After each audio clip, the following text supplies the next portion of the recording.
Hi, I'm Rick Razzo here with the Hoppy Talk, and this is Joseph Coles. And I'm Matthew Place.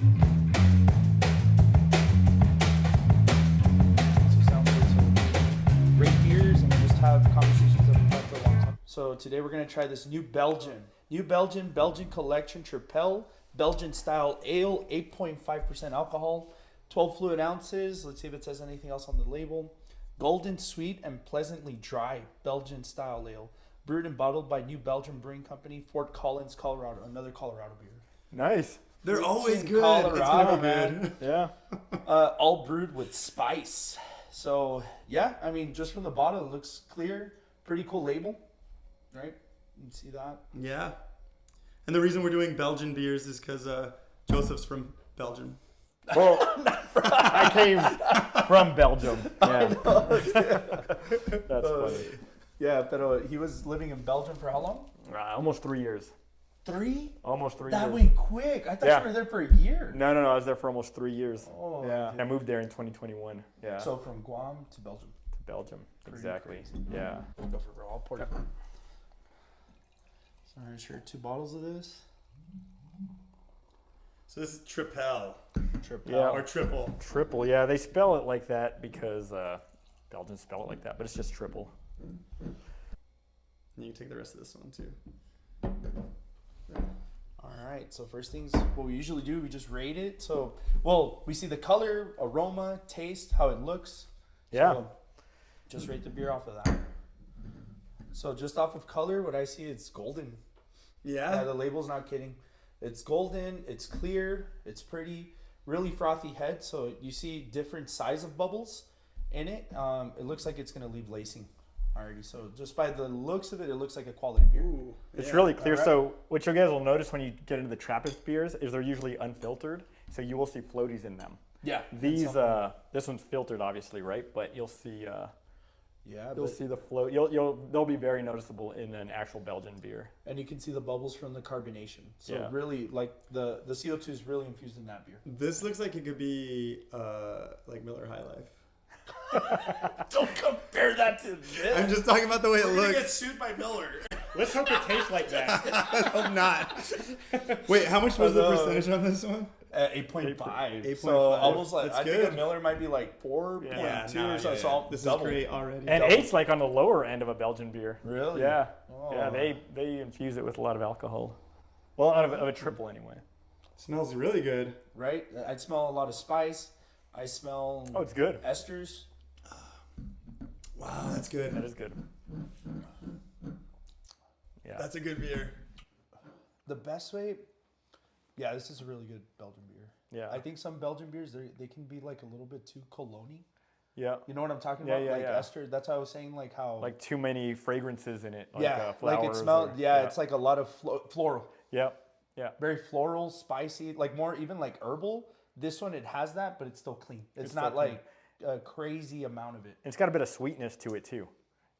I don't know why, but do you guys taste some I do sweetness taste to there? sweetness Yeah. to it. Yeah. Wow, that one is really good. There's a taste in there I'm trying to put my finger on. Maybe it's esters. You said it has esters. Estery, the best way I could describe it is like cologne. Mm. I don't know. And it's sought after in certain, not all, when people say, I love Belgian beer, but there's so many sub type of Belgian beers, right? Like you can have a, what's it called? You can have an Abbey Ale. You can have the Trappist. You can have a Lambic, which is like a fruit beer, right? The Framboise that they sell here.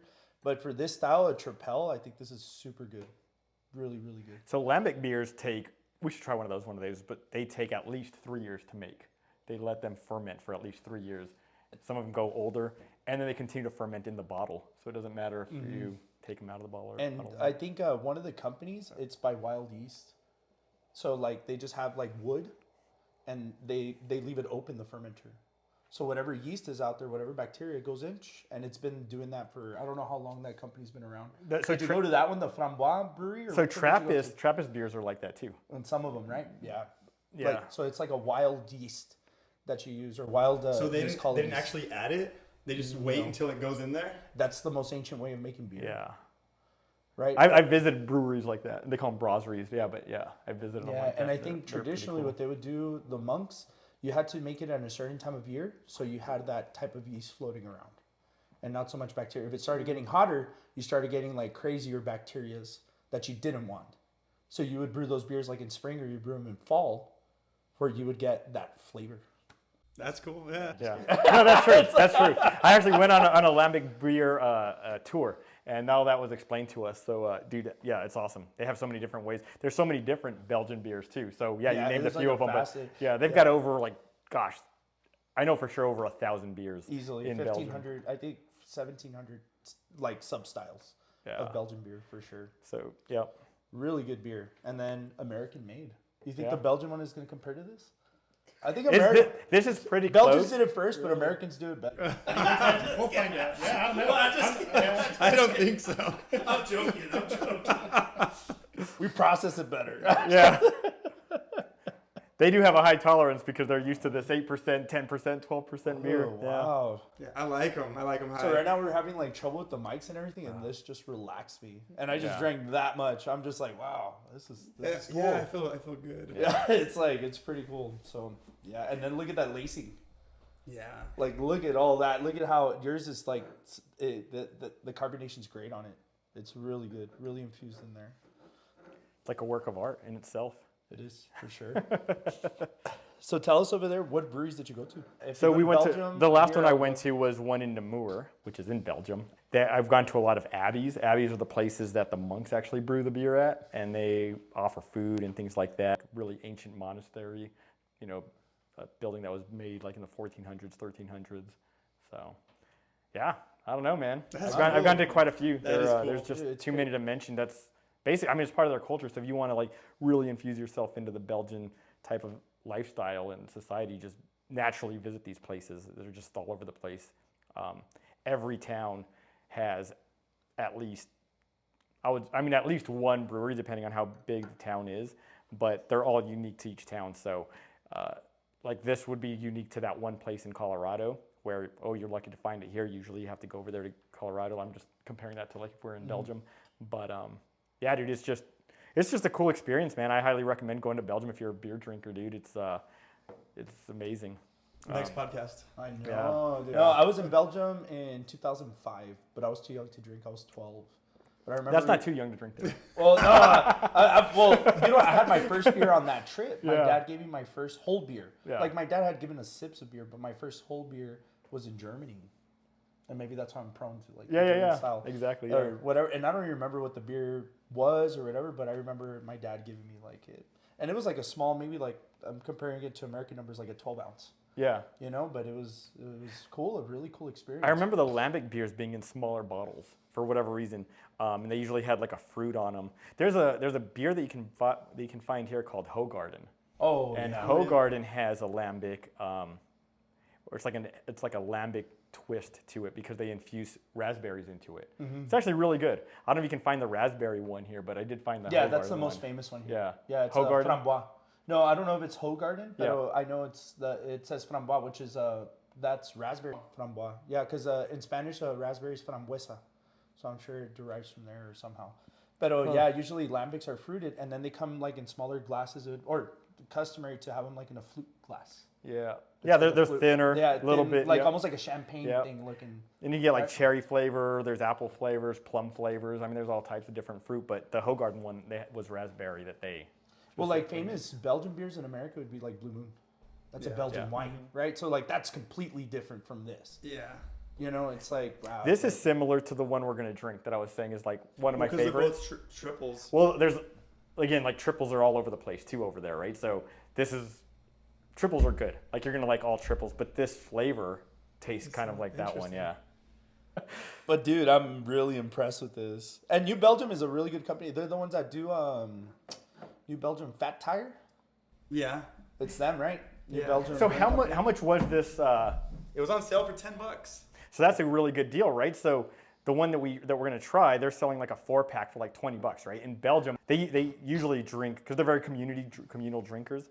So they drink out of big bottles. You'd buy the big bottle and you pour it into the exact glass that would say Karmeliet on here because that brings out the fragrance of it and it's tasted the way it's supposed to be tasted, right? In that particular glass. And that thing probably cost like maybe 5-6 euros, which would be like $7 or $8 for that big thing. Wow. Yeah. Pretty cool. Yeah, Yeah. it was cool. I want to try the next one. Drink up, guys. Come on. All right. I know I'm the young guy here. Just kidding. These are sipping beers. That's why they're so high in alcohol, right? They sip on them and they talk and they take their time.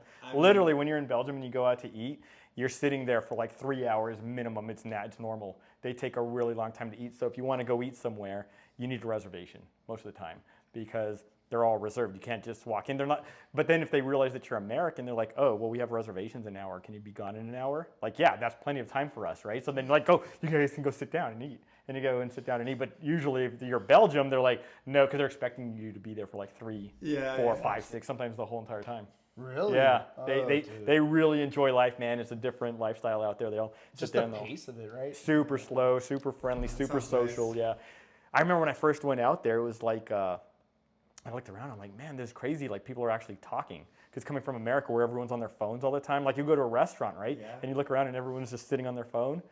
But over there, man, it's not like that. It's like they're still doing this. I love Yeah, it. it's I think amazing. That is awesome.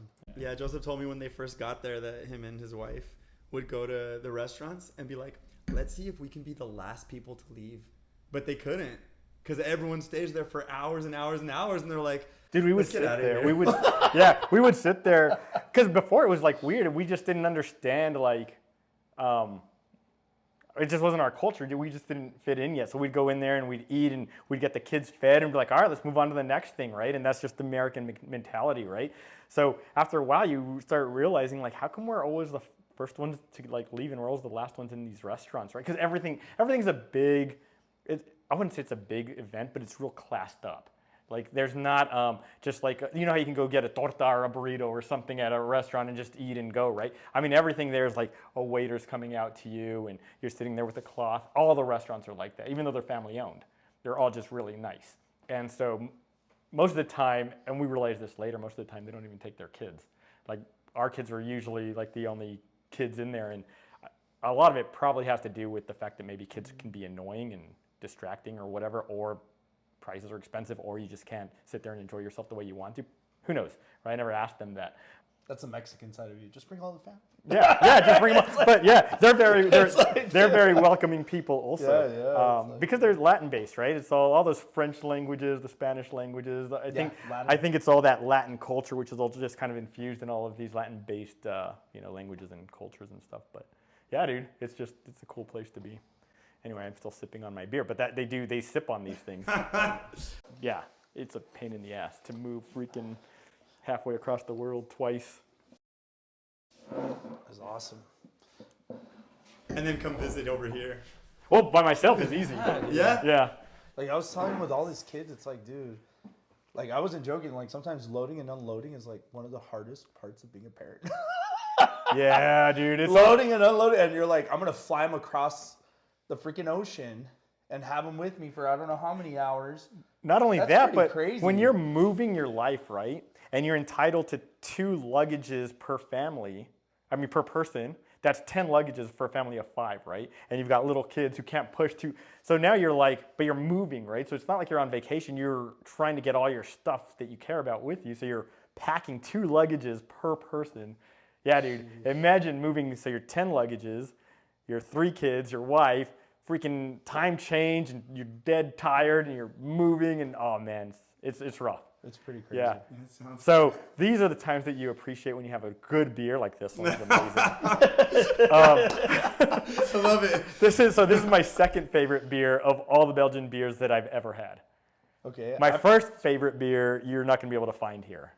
What is it? It's called Paydu, which means Peace of God. peace of God. Yeah. Oh, Paydu, dude, that yeah. already just in the name. But dude, it is so good. I mean, the name's awesome. It's a great name, but the beer is so good. The beer's better than the name. Dude, because you're going to like that beer despite the name, right? Oh, and this is, I mean, there's a lot of, what language do you speak in Belgium? What is it? It's like a French. So, Dutch dude, there's another hybrid? crazy thing about Belgium, right? So Belgium is smaller than the state of Maryland, right? Think about that. So Maryland is like one of our smallest states in America, right? And it's smaller than the state of Maryland, but they've got 3 official languages there.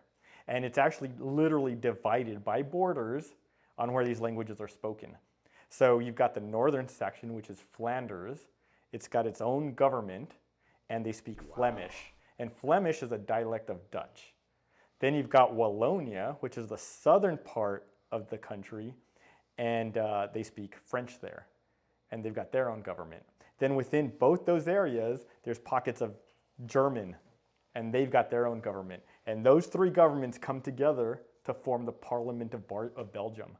So there's so much bureaucracy there, dude. Like, it's nuts. So if you ever want to get anything done, and all Belgians will tell you this, and you guys can Google this. It's like crazy. There's like cartoons made about it. But it's got to pass through all of these different cultures who think their culture is the best and their culture is the best, because they're different cultures at the same time within this one country, right? And so in order to get anything done, you got to get all these guys to agree on, yeah, Belgium should adopt that, which like never happens, obviously, right? It's crazy. That is crazy. Yeah. You made me think, like, because in New York you have like Chinatown and you have like Little Italy and all that. Yeah, but those places don't have their own country, They don't their have own government. That's unique. Pretty crazy. That's unique. Yeah. All right, so after living in Belgium and trying probably a good, who knows, close to 200 or 300 beers, this is my second favorite, and it is Tripel Karmeliet. It's a Trappist beer, and this one is, how many percent is it? 8.4, yeah. Yep, 8.4%. So I don't know, we can open it up, and we'll really take a look at it when we pour it into our glasses. But from what I remember, there are some floaties in there, and it's just part of the yeast. It's part of the process, and a lot of Belgians actually consider this a very good digestive. It has good enzymes. It's good for your gut, so not 100% unhealthy for you. Oh, you had that the whole time? Yeah, a beard comb. I forget. Nice. I have it in my wallet. Oh my god. It's a beard comb. I know. You Yeah. can comb your beard with that. Yeah. You had More here, go yeasty. for it. You Just pour kidding. yours. All right. You had said that Belgians always drink out of glasses. Always, yeah. And so it was funny because I remember when I first met my neighbor and I'm pouring a beer for him, and we're at my house. I invited him over. I had so much head, and he just like looked at me. He's like, "You didn't pour that right," because dude, it's such a big part of their culture, including the way that you pour. And I just poured that in the amount that the last one equaled out to. And you're getting all the floaties here. Sorry about that, but I like part of it. floaties. Yeah. Do you want more? Oh, I did get all the floaties. Yeah, it's at the bottom. Look at that. We'll zoom in on that. Yeah, and that's just an unfiltered, authentic, genuine Trappist beer, man. That's all that is. More? Sure. There you go. That's funny. Oh. That almost looks like my first pour with my Belgian neighbor there, who I miss a lot. He's a cool dude. You get the last. I'm gonna get double the floaties. Yeah, but you know what? They go down there smooth, and it's just bacteria that's good for your gut. So. Oh, I've got float. You should have them we too. all got them. Yeah, they're all in there. That's a Yeah, normal I don't part know of if this it's tradition but I know there's some beers that are meant to like even tip, and you let it float down, and then you go again, and then you pour it, so everybody gets like the same amount of floaties. Belgians 'Cause then are it all very goes to the bottom, right? Yeah, that would make sense. Yeah, because they're all down here, so it looks like he got the most of them. But Tripel Karmeliet. And is this made by the Karmelites? I would imagine so. Yeah. Yeah. Orge ferment Avignon. Contains barley malt, wheat malt, and wheat oats. Blonde, robust, smooth, and fruity 3-grain ale with final fermentation in the bottle. Yeah. So they let it, that's why it has all those particulates. Brewed with pride and patience after Carmelite tradition with wheat, oats, and barley, 100% natural ale. And so it's called triple because it has triple the grain? 3 different grains? Triple the amount of malt. Oh, triple the amount of malt. Yeah, in the same amount of water, right? So there's also double. Belgians also make a double beer, which would be double the amount of malt. And then they have like the regular ones. But triples are my favorite, right? I mean, obviously Triple this is the just all malt. opinion, but 1679. That's when this thing was established. Whoa. I had a It's beer. pretty old. I had a beer that was like from 1200 something. Yeah. Yeah. I think in Belgium, they had been brewing since I think the 4th or 5th century. But when you started having recorded breweries like with monasteries and stuff, I think it's the 12th century. But I think the one that claims the oldest brewery, and I was saying that the last podcast, is Wenstefiner. They were founded in 1148 Gwen Stefani. AD. Yeah. Gwen Stefani. I'm trying to see the alcohol. Are you trying content to say here. West Veterland? I think it's called West Veterland. But if you Google the best beer in the world, it's going to say a Belgian beer called, I think it's I'm going to butcher this name, but it's like West Veterland or something like that. And you have to literally go to that abbey to get it, even if you're in Belgium. There's no stores, no grocery stores, no bar, no pub that sells this beer outside You of have that to go abbey. to that place. Yeah, and just the cases. So you have to buy a case. If it's your first time visiting the abbey, you're guaranteed a case that they'll sell to you. But there's limited, right? So once you get that first case, if you want a second case, it's by lottery. So you go and you buy a Per number. year or what? Per lifetime. Yeah, What? per your life. So you get one in your life, one case. And so a lot of people, they'll grab it. I think it's per life. I'm pretty sure it's per life because it's like a big deal, right? That doesn't mean that you're not going to get it again, because if you do get a lottery, I'm pretty sure they're going to call your number anyways or your name. I've never heard of somebody saying, oh, I didn't get it, I didn't get another one. So I think they do have enough for people who do want another one, but they do have that about them. So whether or not that's just some marketing scheme or not, that is the truth, that is the fact of it. And a lot of these guys, they'll just keep the case as a souvenir, but if you return the case, they'll give you 20 euros. So the case is like a wooden case that's like burnt in by the monks, and it says West Veterland on it. That is cool. Yeah. Super interesting. Very Hey, interesting. this is like the oldest brewery beer we've had on this podcast. Yeah. Hey, cheers! Salud. Hopefully it's Cheers. not from that century.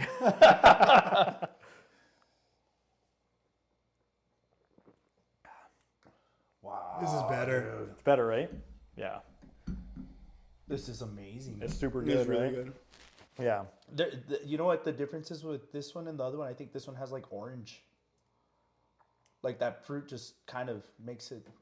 So you were using the term astringent last time. I think that one's more astringent. The Alcohol, the yeah. Like fat this tire one. one. This one has 8.4 But alcohol. But they still did a good job with it, man, for Yeah. trying to mimic a beer that's been perfected over so many years. And apparently they Centuries. they always claim that they don't change the recipe, right? Who knows, right? But this is apparently the same beer that they've had for 1200 or since the 1200s. Wow. Yeah, but I think that other one did actually do a pretty good job for who knows when they came into existence to kind of like mimic it.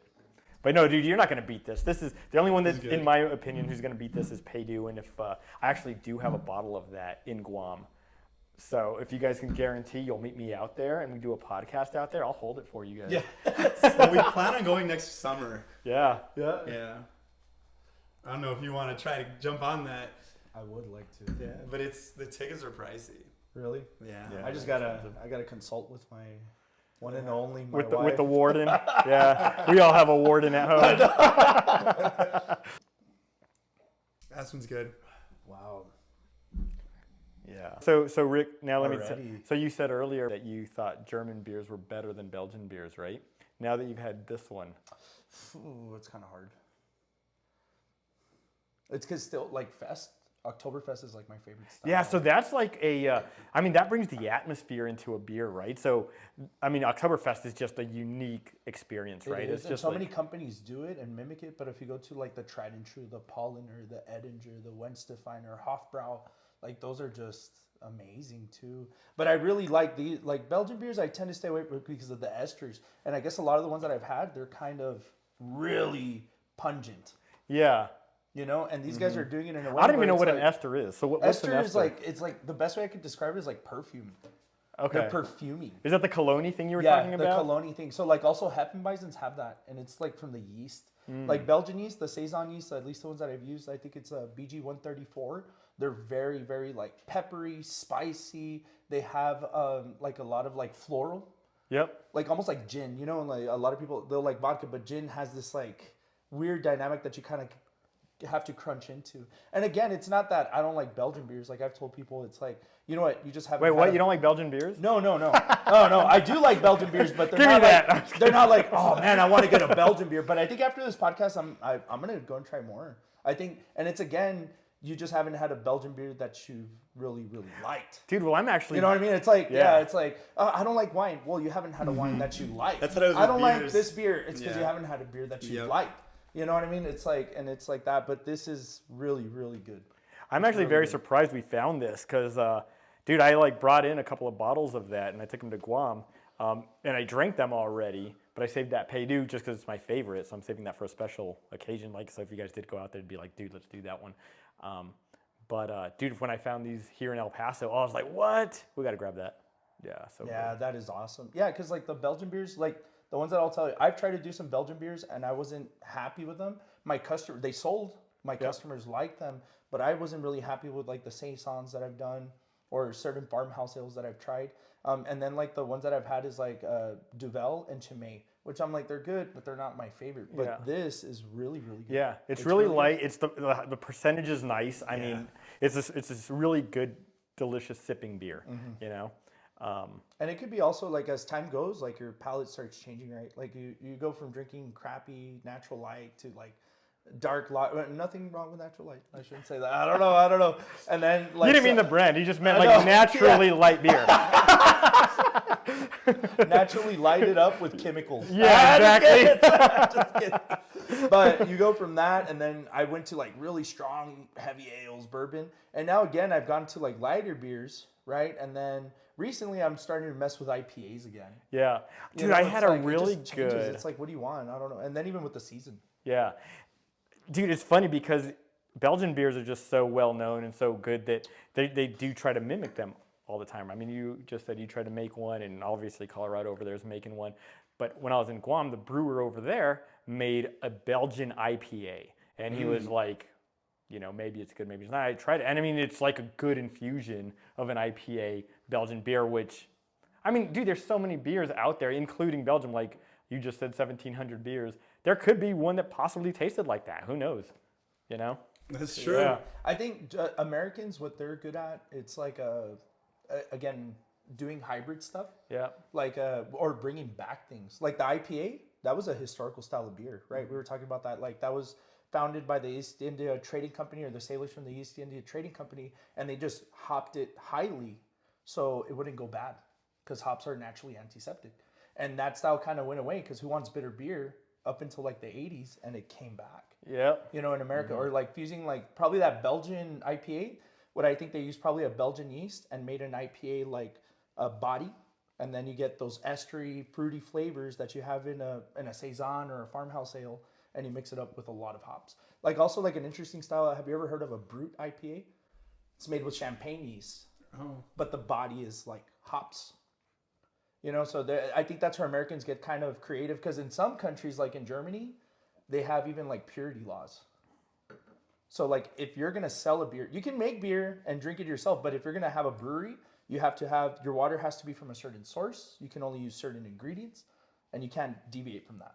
Interesting. Like if you're in Cologne, Germany, you can probably only make Kolsch beer. Yeah. You know, and then in Bavaria, you can only make like certain types of beers or whatever. That would be an interesting thing to like really delve into.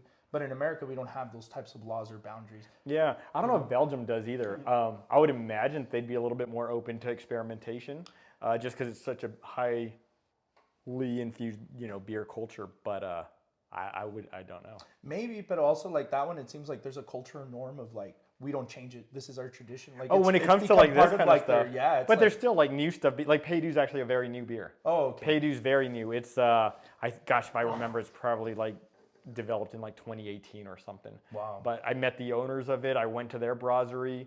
They're super nice people. But yeah, it's new. It's young dudes just brewing that stuff that they've learned just generation after generation after generation, and they got together. But it's funny because they also own another beer. It's under the same label, same brand, and that other one is terrible. It's so bad. Like the Colorado one's better than it. And I forgot the name of it. We have our great company, and then we got the shitty one we. But it's the same experimented with. company. Then the Paydou's actually their second beer. The first beer, I guess it didn't really hit off, so they were like, oh, we got to make another one. And that Paydou was just, man, they perfected it. Wow. Yeah. Oh, that was good. Dude, that was awesome. I got a nice buzz from those two glasses. Tripel Karmeliet, yeah, high alcohol, clean. Well, it's a good thing we didn't drink a whole beer each, right? Like I 2 would whole love beers. to do that. Nah, Yeah. I'm just kidding. It's like, I think we should delve more into like Belgian stuff. Yeah, well, I think we should do German next. Yeah, let's do some Let's German. do German beer. next because I'm down. A You were s- Paulaner, a Hofbrau, a Wenstefeiner. Oh man, I love them. sounds good. You should fly back in and we'll talk about that. Cheers, guys. Thanks, Joseph, for coming, dude. It's Yeah, no, awesome. thanks for having me, guys. That was It's awesome. super cool, and yeah, I think we're gonna start doing some some more Belgian. We're gonna delve into the Belgian realm and German. I guess that's what we're talking about. I'm pretty excited. European about European The beers. European. Yeah. European tour. You could do a Czech. Yeah. Czech has a good one. that. The Czech, Yeah. the Czech lagers and stuff. Yeah. But cheers, guys, and we'll see you soon. Thank you.